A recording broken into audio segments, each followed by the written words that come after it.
So, can you, yeah, okay. It's weird. So yeah, welcome everyone. Today we'll talk about MLOps in practice. And yeah, without further ado, let's dive into the agenda. So let me start with an introduction where I'll introduce myself, the company, and what we do in my team. And then I will explain how we de-risk the migration from the batch to the real-time inference by breaking it down in multiple steps, where each of them added some values and help us learn basically on the way. Then the second part, I will explain the challenges that arose from this new architecture and the key design decision that we took to overcome them. And finally, I will conclude and open for questions. So, yeah, I'm Theo. I'm a data science manager at Get Your Guide, and I will give you a small snapshot of what we are doing at Get Your Guide for context. So, at Get Your Guide, Get Your Guide is a marketplace for travel experiences where we connect customers with activity suppliers worldwide, and so you can book on our website or on the app experiences, basically, or activities. More precisely, in my team, we're responsible for ranking these activities that you can see on the website or the app. And we have different type of pages with different designs, which come up with different flavor of ranking. So it's a critical component of our website and the major data product that we have in our company. So with that, as you can imagine, trying to change such a system is a sensitive topic for many people. And let's dive into this migration and how we handle it. And first I will explain where we started from and where we wanted to go. So the first thing,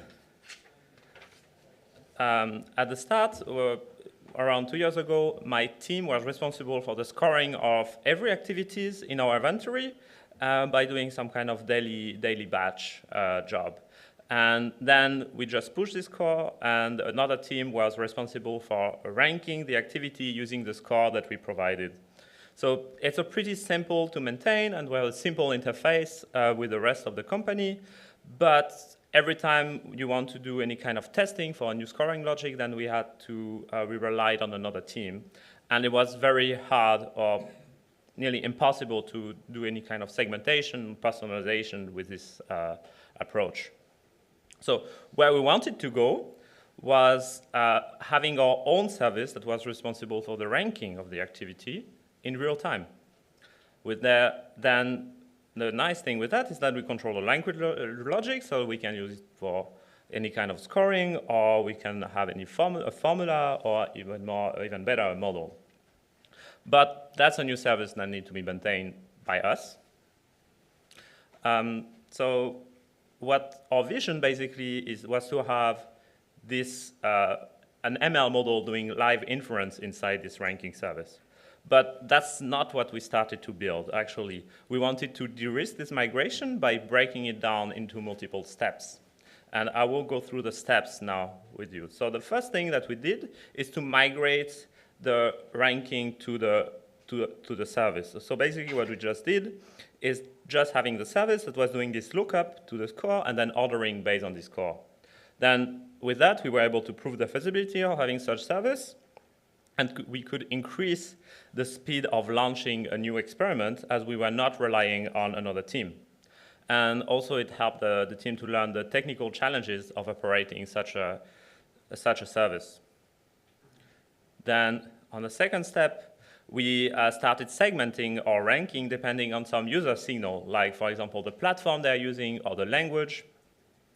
So we were able to generate different scores for every type of customers, and we were able to get a significant improvement of our ranking that helped us prove to our stakeholders and reinforce our hypothesis that the ranking need to be contextualized and personalized, and we were going the right direction, basically.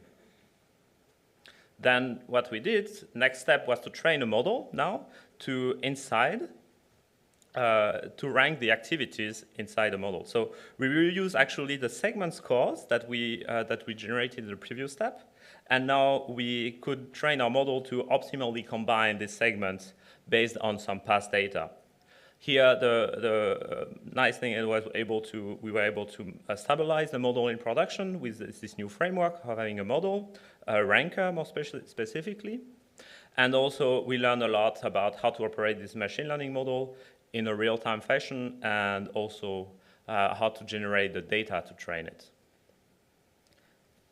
And finally, we went into improving the model. So what we start adding is adding more relevant feature from the user and from the activity, like the price, the review, these kind of things.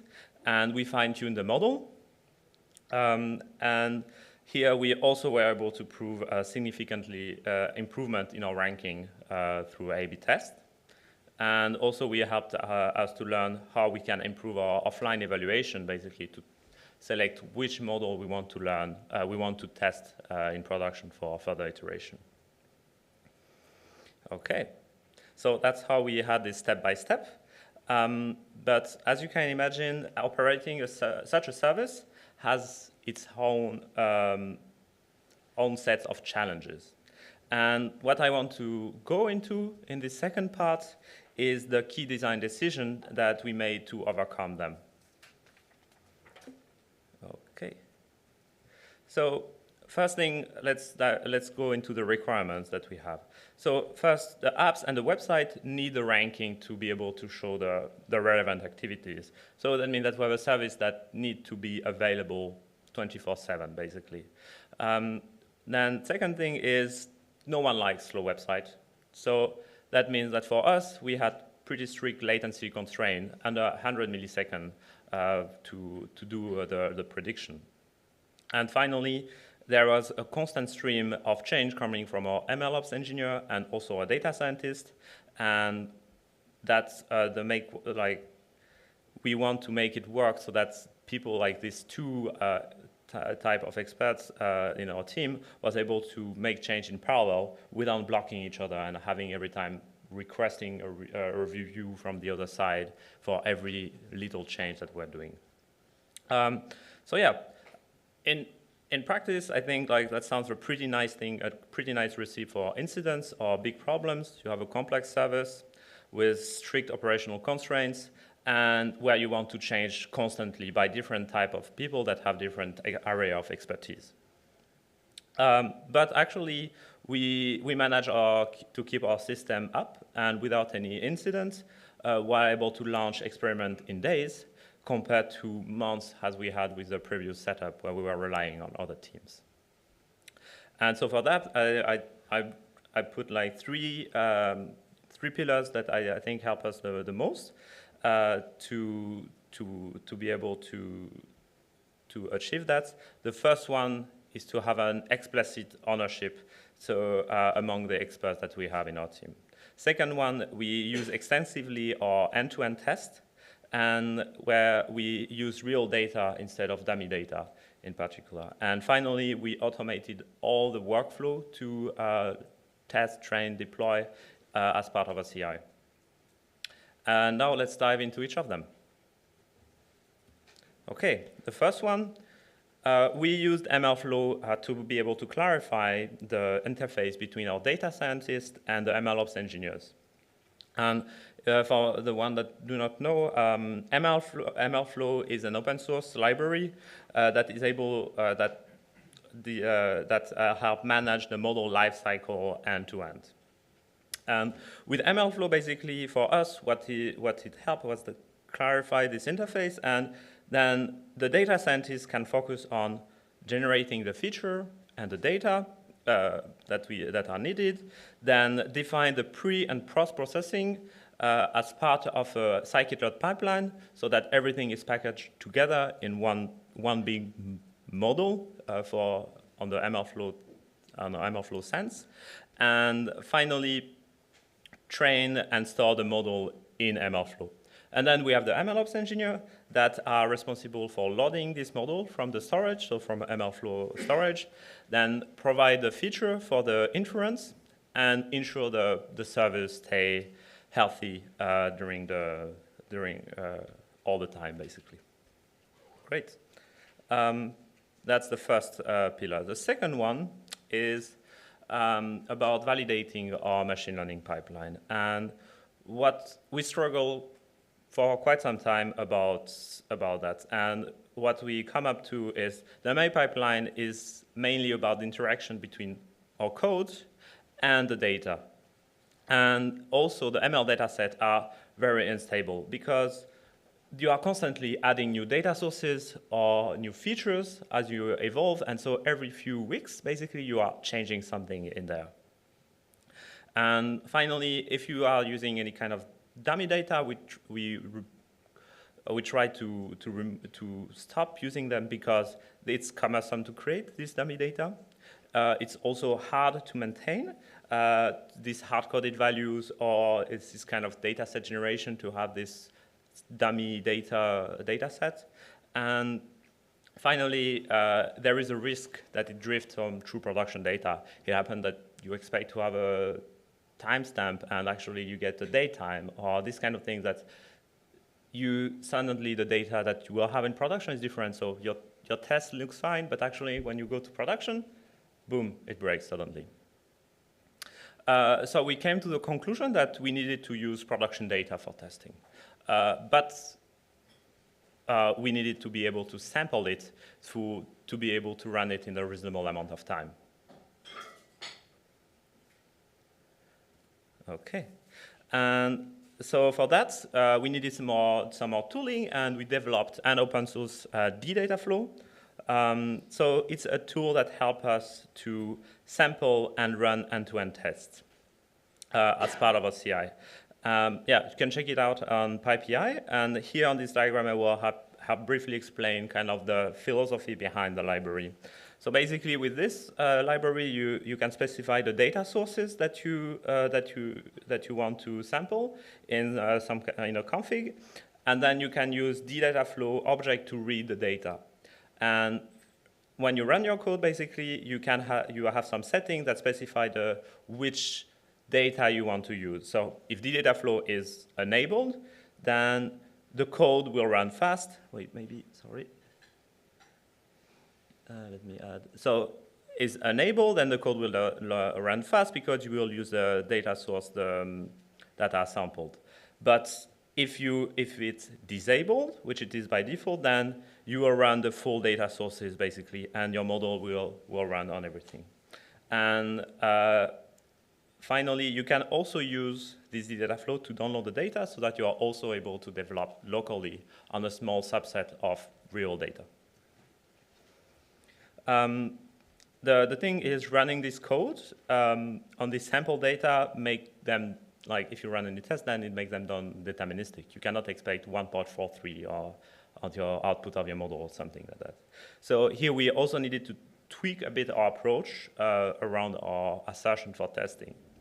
And what we came up with is adding some kind of thing that we call health check. So in other words, some kind of expectation that we have for our data set and our model. So as an example, we expect that the data set have a certain share of booked activity, the share of booked activity to be in a certain range. Or, for example, for the model, that the accuracy to be above a certain threshold. And so we can build all this kind of health check to validate that the data and the model is kind of reasonable before we deploy them.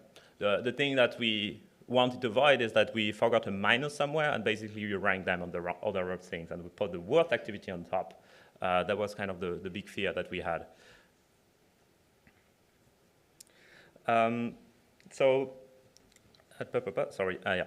Then we can run this health check as part of a CI based on some sample data. And of course, then we used it in combination with sampling with Datadog. But also, this health check can also be run as part of the production pipeline on a full data set and on the production model. And also, if you remember the definition, the example I gave about the health check, they are based on some kind of metrics, like accuracy or share of booking in our data set. And so we can also send, like, compute these metrics and send them to Datadog or any other dashboard, so that we have a dashboard of can get an overview of our service, and also we can also send alerts about if some metrics have some dangerous trends, basically. Okay, so to be more visual, how it looks like about this data health check in end-to-end test. So we first have we sample our production data with the data flow. Then we can generate the data set. We can validate the sample data sets with this health check. Then we can train a model with this validated sample data set and validate the sample data, the sample model in the same altogether. Great. And that's, I mean, you see with these building blocks actually is that you see we can reuse them, and we can reuse them for also the production data set and the production model. And that brings us to our last point, the automation that we introduce in our workflow. And so for that, what we ended up doing is that we automated every step in our testing and deployment process in our CI. So that means that every time we have a change, then we run the unit test, like normal. Then we run this end-to-end test with data, where we'll have all the steps running, where we'll sample the data, run the health check, train a model on sample data, run the health check again. And at the end, what we can do is push this model into MLflow. Then this step, basically, then we can have some integration tests where we can load this model and see if we're able to build a service with that and run some integration tests with the rest of the service. Once it's done, if it looks fine, then we can trigger start on the deployment. That means that we can train a model now. Here again, we can launch a training job one more time, but this time we're using production data, all the data sets. And also, as it's the building blocks can be reused, and we say, okay, we can also reuse these building blocks to validate after that our model with production data is sane. And finally, we again push it to MLflow, and then we can start our deployment process. Great. Yeah, so now we can deploy the new services. So what happened here is we will load the model, wrap it into a Docker image, and then we can send it to our orchestration, deployment orchestration tool, Argo. And this allows us to have we also put some additional safety here around canary deployment. Because it makes sure that our model is not breaking with real requests, and also that we are still respecting our latency constraint. And so if a model that we launch suddenly is too slow, then we will start breaking the request, and the canary step will fail, basically. And also nighting on the side. And also, finally, the packaging of our model into this Docker image make it easy to roll back, as we have a Docker image and which is very similar to any other services that we have at Get Your Guide. And finally, we also have an Airflow DAG that is triggered every day, so that we generate a new data set for the new day, basically. And here again, we can train some. We can also verify that this new data set is correct, and with using the same health check. And actually, we always build this health check for the CI, and we thought, like, well, you never know, we can also do it in production, but if it passes the CI, it should not work. But actually, we had an incident recently that's on a pipeline above, and thanks to this health check failing, we avoid cascading to our model and starting having a rubbish data set that will have trained a rubbish model to go to production. So yeah, that's basically how we do. So we make sure that we automate everything. And every time we have a new change, basically, we will automatically run all these steps, which means that we'll test end-to-end that the data set is still correct, that we can train a model, that we can integrate the model. And if it passes, then we'll train a new model and deploy it and after verifying, it's able to handle our production traffic. And that's make sure that we remove, by automating everything, we remove room for manual error, we simplify our deployment process, and that increases the speed of development for everyone. So with that, let's conclude. Today I showed how we improved our ranking and de-risked our migration. I'm way too fast. Sorry, I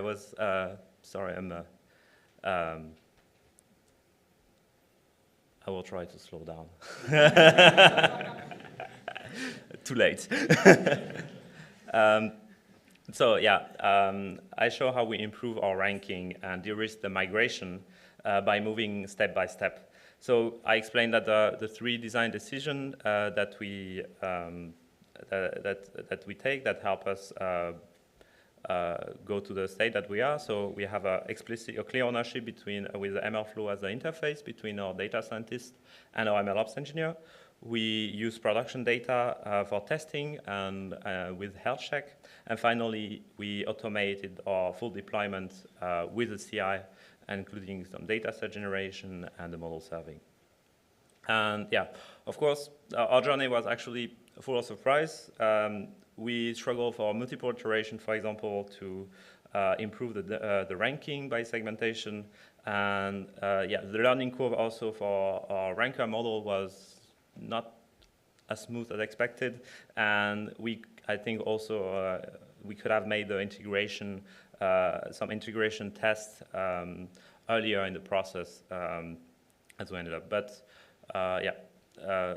at the end, we have a pretty robust process and service. And yeah, finally, I think this work was actually not from me only, but from the whole team.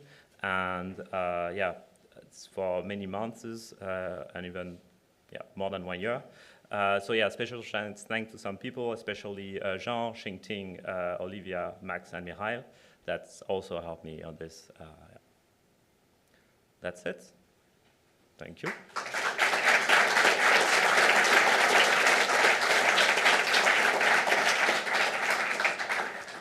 All right, Theodore, thank you for your talk.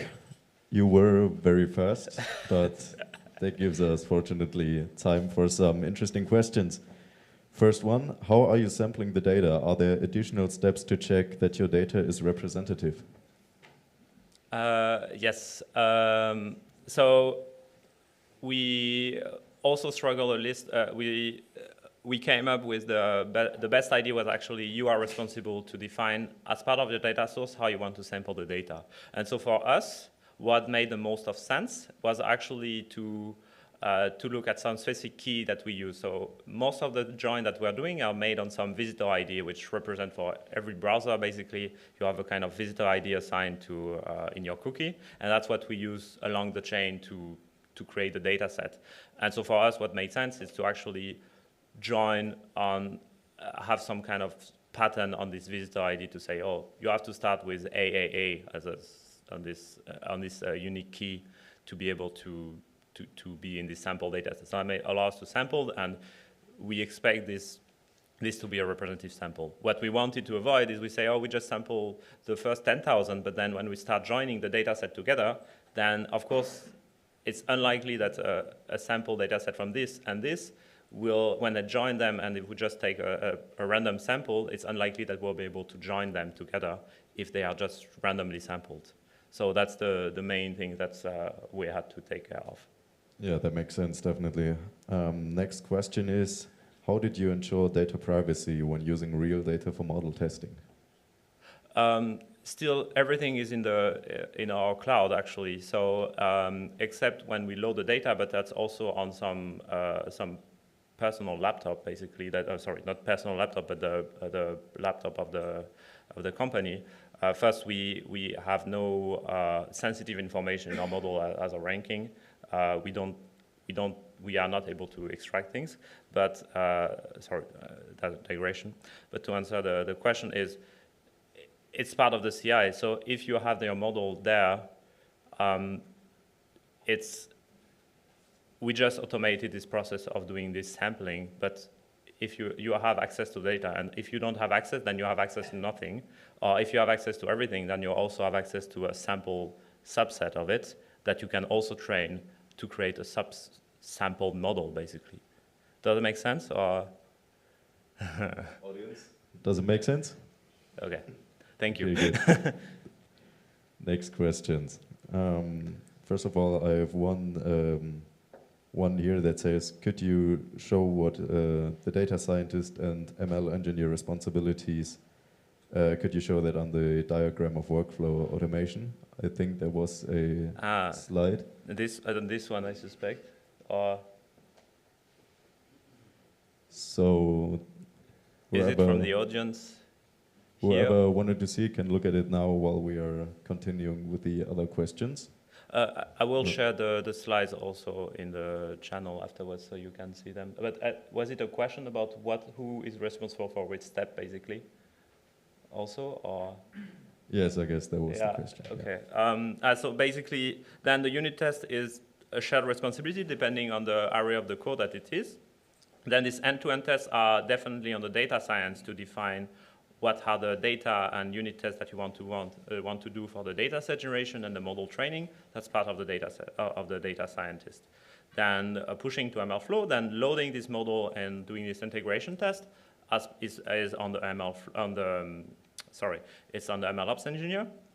Then training this is then on the data scientist, pushing it the data scientist, and deploying and these steps is then on the MLOps engineer.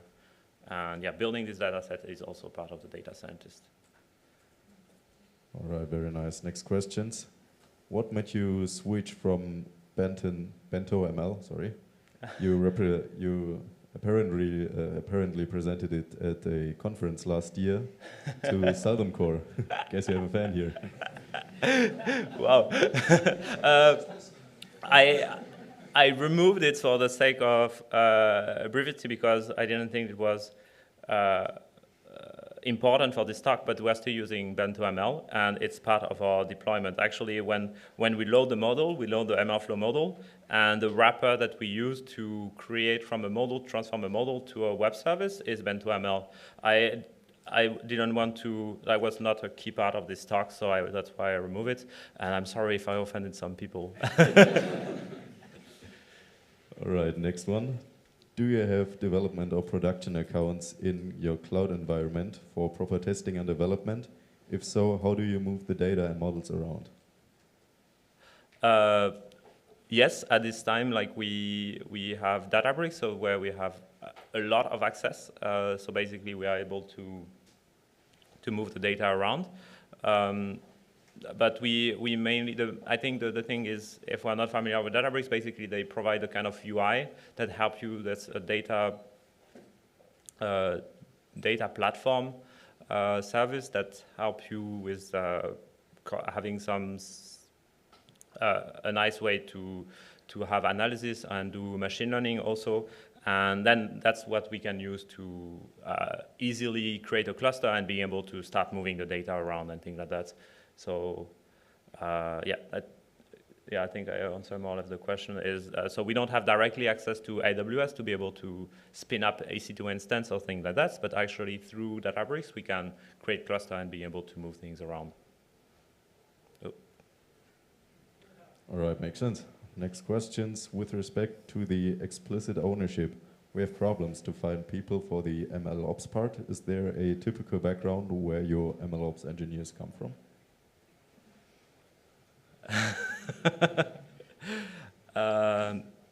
Yes, we struggle also.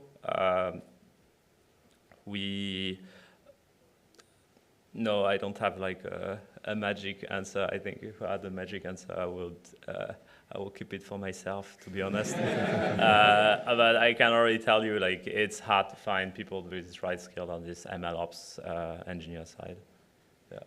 All right. How did you decide on your MLOps tooling? So Airflow, Argo, Databricks, MLflow, have you encountered problems that will make you switch in the future? So actually, Jean and I worked a lot, quite a bit on this ML platform, and we decided a lot of this what are the tools that we're using. And actually, what's the thing that we end up doing is like we wanted to use as much as possible what was already used by the company already. And that means that our deployment pipeline with Argo is basically, or before what we had was Spinnaker, but basically we just decided to keep with them so that we have one deployment tool that is the same than the rest of the company for any other services. Something are not possible. One example, this is MLflow. Like there is no way your classical company has things to be able to store models. And so here we introduced the tools that were making the most sense. And MLflow is really well integrated with Databricks, so we made the list of pros and cons and decided to do that. So that's how we went to the list. And most of them actually have been things that we start reusing, and we're just combining them with things that we just reuse the thing that is in the company and just tweak them or really push them to the limits. Like one example is our CI that is taking a bit longer than most of the CI of the other services, but still just a CI like any other services. All right, very nice. Is Airflow only used for building the daily data set? What is the advantage over using something simpler for this, for example, cron job?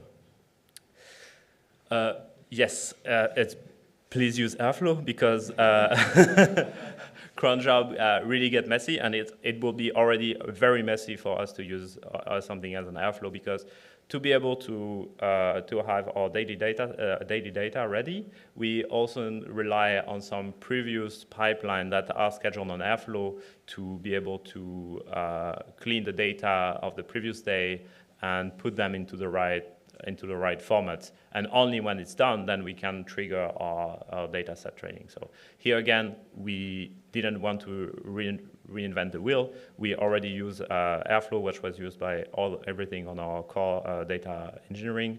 And we just added those things on top of it. Otherwise, yeah, I have no idea how much work. Yeah, I will still be working on this. Okay. Even with real data testing, it should be the same each time.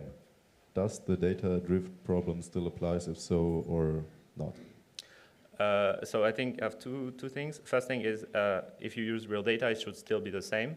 Yes, but the thing is the data, basically we use the data of the last week, and the data of the last week is changing depending on the day you run the pipeline. So our data is changing at every time you run the CI, depending on the day, you will have different data. And do we still have data drift?